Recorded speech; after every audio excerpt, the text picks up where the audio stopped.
पढ़ाई के साथ साथ में कुछ चीजें और भी होती है, व्यक्ति को बहुत ध्यान रखनी होती है। जैसे लाइब्रेरी में बैठते हो या रूम पे पढ़ते हो, कई बार बच्चे कहते हैं सर मैं गांव में पढ़ रहा हूं, कई लोग लाइब्रेरी में पढ़ते हैं, एक मानसिकता आ जाती है कहीं ये लोग हमारे से आगे नहीं चले जाए। मैं सर ये यूट्यूब पे चलने वाली मैराथन क्लासें नहीं देख रहा हूं, कहीं मैं दुनिया से पीछे तो नहीं रह गया हूं। मैं सर डेली करंट की क्लासेस आती आधा घंटा, वो मैं नहीं देख रहा हूं, मेरा साथी देख रहा है, मैं कहीं पीछे तो नहीं रह रहा हूं। मैं सर यूट्यूब उस पे टेलीग्राम पे कई सारे प्रश्न आते हैं, उन प्रश्नों के उत्तर नहीं देता हूं, मेरे सारे साथी देते हैं, कहीं मैं पीछे तो नहीं रह रहा हूं दुनिया से। मैं कहता हूं भाई तू आगे है दुनिया से, अगर इस कचरे से बाहर है तो दुनिया से आगे है। अभी टेलीग्राम पे कोई भी आके कुछ भी फालतू का प्रश्न करके पूछ के सो जाता और आप 4 घंटे परेशान।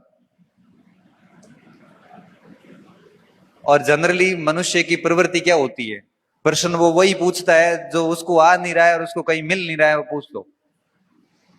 बहुत टेढ़ा सा प्रश्न, बाल की खाल निकाल के वहां डाल देगा, जिसका परीक्षाओं से कोई लेना देना है नहीं। और हम उस प्रश्न को लेके परेशान है।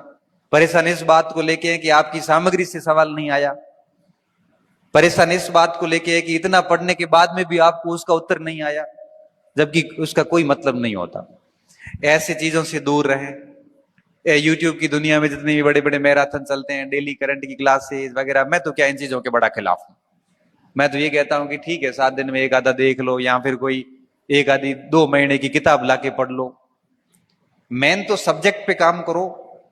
ये मैराथन से कुछ नहीं होता, किताबें पढ़नी पड़ती हैं बढ़िया तरीके से।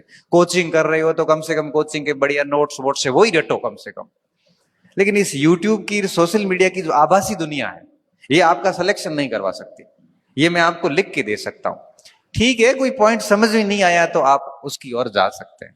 तो इस बात का भी ध्यान रखें। तो मैं क्या बोल रहा हूं, मैं कह रहा हूं कि आपके पास लिमिटेड टाइम, अच्छा ग्रुप अच्छे रखें, अपना बड़ा सरल जीवन रखें, फालतू समस्याएं नहीं पाड़ें आप, और साथ में लिमिटेड कंटेंट रखें, माइंड को एक्टिव रख के पढ़ें, और साथ में इस बात का ध्यान रखें कि इस आभासी दुनिया से दूर रहें।